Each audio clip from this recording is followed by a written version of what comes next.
We really fall in love with history because it reminds us of the innocence of our life. Back to childhood, going through your grandmother or grandfather's closet. Danielle Colby's life off camera is far more painful than anything viewers have ever seen.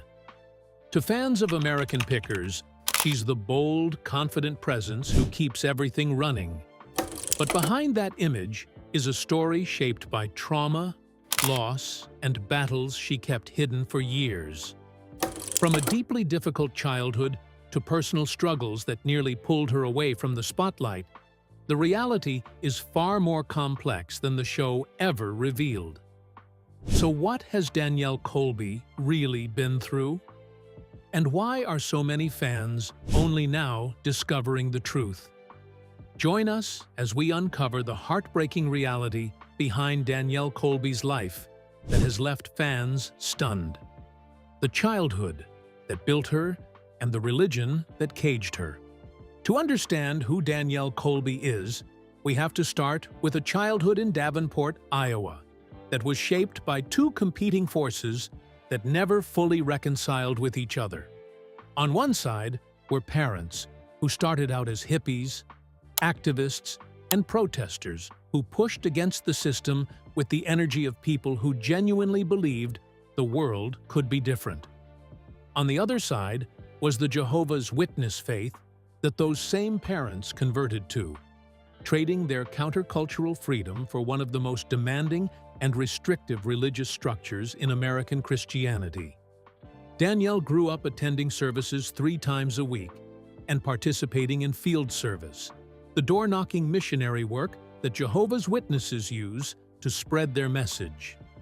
Holidays that most American children take for granted as a basic feature of childhood, such as Christmas, Halloween, and birthdays, were totally absent. The world outside the congregation was treated as something to be evangelized, not fully embraced. And for a child who would grow up to be one of the most expressive, publicly physical, boundary-testing personalities on cable television, that environment was a cage built precisely in the shape of everything she was eventually going to become. The consequences of leaving the Jehovah's Witness faith are not merely social.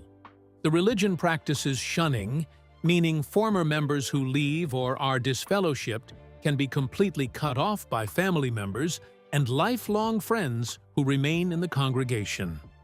For Danielle, leaving the faith as she grew older did not just mean changing her religious identity.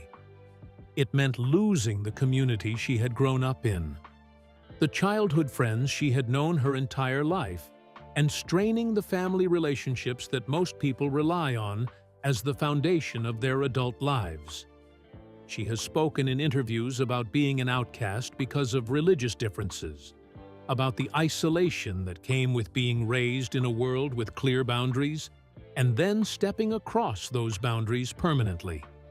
In a lengthy and emotionally raw Facebook post that circulated widely, Danielle described her experience in the faith and what becoming a burlesque dancer meant to her, writing that she had been an outcast from childhood friends and family because of religious differences.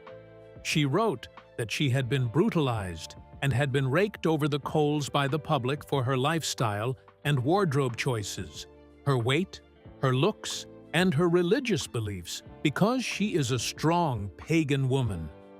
She was not writing out of self-pity. She was writing out of defiance, the kind that only makes sense when you understand what she had already survived by the time the cameras found her. There was also the abuse. Danielle has disclosed publicly that she was sexually molested as a child by an older man whose identity she has not revealed. She has spoken about this not to generate sympathy, but as part of a larger statement about what it means to stand on a stage in a burlesque performance and choose to be seen on your own terms, in your own body, in a way that the world you grew up in would have considered shameful. The person who founded Burlesque Le Moustache and called her stage persona Danny Diesel was always, in some sense, answering that childhood.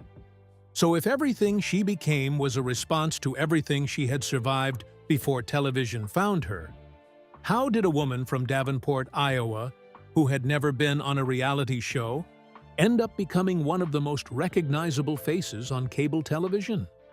The friendship that changed everything. The origin story of Danielle Colby on American Pickers is not a casting story. It is a friendship story, and that distinction matters more than most fans realize when they try to understand the dynamic on the show and the loyalty that has defined her relationship with Mike Wolfe through 15 years of public and private turbulence. Danielle met Mike at a yard sale, competing for the same item. Mike picked it up while Danielle was still deciding. She told him she had been looking at it. He told her that looking was not buying. They agreed that the other was kind of an ass. Then they became close friends, and that friendship lasted for a decade before the History Channel was ever involved. Mike asked Danielle to work at Antique Archaeology before the show existed, because he wanted someone who shared his genuine passion for the history and culture of the objects he was finding, and because he specifically did not want the shop to look like a conventional antique store. He wanted it to look like what it actually was, and Danielle was the physical embodiment of that vision. When the History Channel came to film the pilot, the production crew initially did not want to include Danielle because they had not yet secured a contract with her. Mike refused to proceed without her. The crew filmed her on iPhones during that first shoot and sent the footage to the network's executives, who approved it immediately. She signed a contract and became part of the show from its very first episode. American Pickers premiered on January 18, 2010, and became the biggest debut the History Channel had seen since Ice Road Truckers in 2007, drawing more than 3 million viewers on its opening night. The role Danielle plays on the show is not primarily what the audience sees. On camera, she is a personality, a character, a source of energy and humor, and the specific kind of expertise that comes from someone who knows the cultural history behind the objects being picked. Off camera, she is doing the work that makes the picks possible, scouting locations, talking to collectors, and building the network of leads that tells Mike where the interesting things are. She has described herself as the person who is always looking for the story behind the object, the human element that makes an antique more than just a thing with a price. The fame that came with the show changed her personal life in ways she had not anticipated. Her second marriage ended partly because of how the television exposure affected her partner. She told WQAD-TV in 2012 that fame and notoriety were not easy for him to deal with at all, and that the relationship ended up not working out as a result. It was not the last time that the show would cost her something personally, while giving her something professionally that she would not have had otherwise. But the show also gave her a platform that she has used consistently for things beyond the cameras: advocacy for human trafficking awareness, support for animal welfare, disaster relief work in Puerto Rico, where she now lives, and the ongoing project of building a museum dedicated to burlesque history that she has been developing for years. The Ecdysiast Arts Museum in Iowa is her attempt to legitimize and preserve a form of performance art that the mainstream has spent decades either ignoring or dismissing. It is entirely consistent with who she has always been. What nobody watching the early seasons of American Pickers could have known was that the physical and emotional toll of the years ahead was going to put Danielle Colby through a medical ordeal that would make her time on the show genuinely uncertain, and would force her to confront the vulnerability she had spent her entire life turning into performance. The medical nightmare that changed everything. The health story of Danielle Colby is not one crisis, but a sequence of them, arriving close enough together that they overlap in a way that makes the timeline almost impossible to keep straight, unless you have been following it specifically. The woman who projects such physical fearlessness on screen and on stage has spent the past several years fighting her own body in ways that are genuinely frightening, and that she has shared with her audience with a level of honesty that goes well beyond what most reality television personalities are willing to offer. It started with something that many women live with for years before anyone takes it seriously. For months, Danielle had been managing what she described as an excruciating amount of pain during her menstrual cycles on set, always bleeding, feeling held back from opportunities because she could not control the pain she was living with. She had not yet been to a doctor. It was Mike Wolf's girlfriend, Letitia Klein, who finally sat with her and talked to her about the importance of getting to a gynecologist. That conversation, which Danielle has specifically credited as potentially life-saving, led to an appointment that revealed uterine fibroids of a severity that required immediate intervention. The fibroids were so large and so numerous that her doctor could not even obtain a proper biopsy sample from the area of greatest concern. The doctor told Danielle she was going to need a hysterectomy regardless of whether a biopsy came back showing cancer. She had iron infusions twice a week while awaiting surgery. She described the condition as incredibly painful and shared a photograph of herself in a hospital chair, holding a coffee cup, facing what was coming with the specific kind of humor that people use when they are genuinely scared. She underwent a hysterectomy and began a long, emotionally difficult recovery. She wrote afterward about losing her desire to work during the emotionally taxing months of healing. She wrote about what it means to grieve a part of your body, to feel that something fundamental has been taken, even when the medical necessity is not in question. Her absence from American Pickers during this period prompted fan concern and speculation that quickly turned ugly when some corners of the internet began circulating death hoax stories, falsely claiming she had died. She has since dealt with multiple rounds of these hoaxes, responding to one with the direct statement that she was pretty sure she was not dead, and asking that whoever runs the next round of rumors please use a better photograph. She recovered and returned to the show. And then, in December 2023, came the next crisis. Danielle had been experiencing pain that she described as incredible, running through her face, jaw, ear, neck, arm, and hand, all on her right side. The diagnosis was trigeminal neuralgia, a condition involving the trigeminal nerve that causes some of the most severe chronic pain a human being can experience, often described by those who live with it as one of the most debilitating pain conditions known to medicine. In Danielle's case, a tumor in her face was the underlying cause. She underwent surgery to remove the tumor and reported afterward that the pain throughout her entire body that had prevented her from doing so much was almost gone after the procedure. 2 surgeries in roughly a year, on top of the emotional weight of the recovery between them, on top of the ongoing demands of the show, and her burlesque work, and her advocacy projects, and her family obligations. The woman who projects invincibility on screen had been quietly going through one of the most physically demanding periods of her life while still showing up for the cameras and for her audience. That is not a performance. That is a person.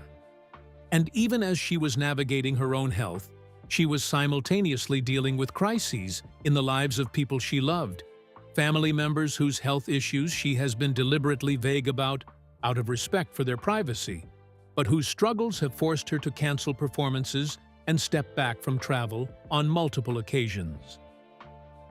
In November 2024, she asked fans to send healing energy to her sister Annie. In December 2024, she made a video canceling a burlesque performance because of serious health issues within her family, the details of which she again kept private. If the physical crises of the past several years represent one dimension of what Danielle Colby has been carrying, what happened to the person on the other side of the television screen who had been part of the American Pickers family since the very beginning? The loss of Frank Fritz and what it meant to her. Frank Fritz died on September 30th, 2024. He was 60 years old. His official cause of death was listed as late sequela of cerebral infarction, which is the medical term for the long-term consequence of a stroke. He had suffered that stroke in July 2022, 2 years after leaving American Pickers under circumstances that were public, painful, and never fully resolved before his health made resolution impossible. The story of Frank Fritz's departure from the show is not Danielle Colby's story to tell, and she has always been careful about that. But she lived through it as the third member of the original trio, watching a friendship between two men she knew well fracture and struggle to repair itself, while one of them was dealing with back surgery, substance abuse recovery, and eventually the stroke that left him requiring a guardianship for his care. She watched Mike carry the public weight of the show's narrative, while Fritz watched from outside it. She watched the feud play out in tabloids, interviews, and social media, while she was simultaneously managing her own health and the ongoing demands of her role. When Fritz left the show, Danielle posted on Instagram that she was truly saddened about the loss of Frank on the show, and incredibly sad for his struggles. She said she had personally watched everything over the last decade, and that she had many thoughts she would not speak because they were only her thoughts, not gospel. She added that Frank had caused so much pain for himself that it had been hard to watch, and that she truly hoped he would receive all the help he needed. That statement, which many read as cryptic or evasive, was actually Danielle doing the careful and loving thing of maintaining loyalty to someone she clearly cared about while being honest that things had not been right for a long time. In an interview with Newsweek following Fritz's death, Danielle described what they had personally shared. They bonded over tattoos. They bonded over his love for his cat and his mother. She said she missed those rare moments where he was emotionally vulnerable and would give her a hug, or call to ask questions, or ask for advice. She said she missed those moments when he was able to reach out very personally. It is a portrait of a friendship that existed in the specific spaces that Fritz allowed for it, which were not many, but which were genuine when they appeared. Danielle told Newsweek directly that Fritz's death was a huge loss. She said the cast misses his laughter. They miss his sense of humor. She said his sense of humor was the most important piece of his personality that really kept them together and kept things on the same thread. For someone who has spent years being the most vocally present member of the American Pickers extended family, these statements about what she misses from Fritz land with particular weight. She is describing something irreplaceable. She is describing an absence. The loss of Fritz also arrived in the context of everything else Danielle had been carrying in the preceding years: her own surgeries, her family's health struggles, and the ongoing project of managing a public life that periodically explodes in false death rumors and tabloid speculation. Grief in that context does not get its own clean space. It lands on top of everything else that is already there. What does all of this mean for where Danielle Colby stands now? And what has she built from the wreckage of everything that has tried to break her? Who she actually is and where she is now. She now lives in Puerto Rico with her husband, Jeremy Schuch, a photographer she married in February 2024 in a ceremony that combined the joy she had been building toward with the grief that followed days later when Schuch's father, who had been battling cancer, died shortly after the wedding. She flew from the ceremony in Puerto Rico to Kansas City to be at his side, and John Schuch died on February 19, 2024, at age 70, having spent more than 40 years playing Santa Claus for children in his community. It was the kind of loss that arrives at the worst possible moment and forces you to hold joy and grief simultaneously, which is something Danielle has been doing for so long that she has developed a specific kind of resilience around it. She remains deeply committed to her burlesque work, both as a performer and as an advocate for recognizing it as a legitimate art form with a genuine history. the Ecdysiast Arts Museum project in Iowa, dedicated to preserving burlesque history and artifacts, is her attempt to do for that art form what antique archaeology does for the physical objects she handles on the show. Rescue it from being forgotten, document it properly, and make its history accessible to people who might not otherwise encounter it. She has continued to appear in American Pickers through multiple seasons following her health crises, though her appearances became less consistent as the weight of her personal circumstances accumulated. Does knowing the full story of what Danielle Colby has been through change how you see her on American Pickers? Share your thoughts with us in the comments section. Remember to like, share, and subscribe for more. Also, click the next video showing on your screen. You will enjoy it.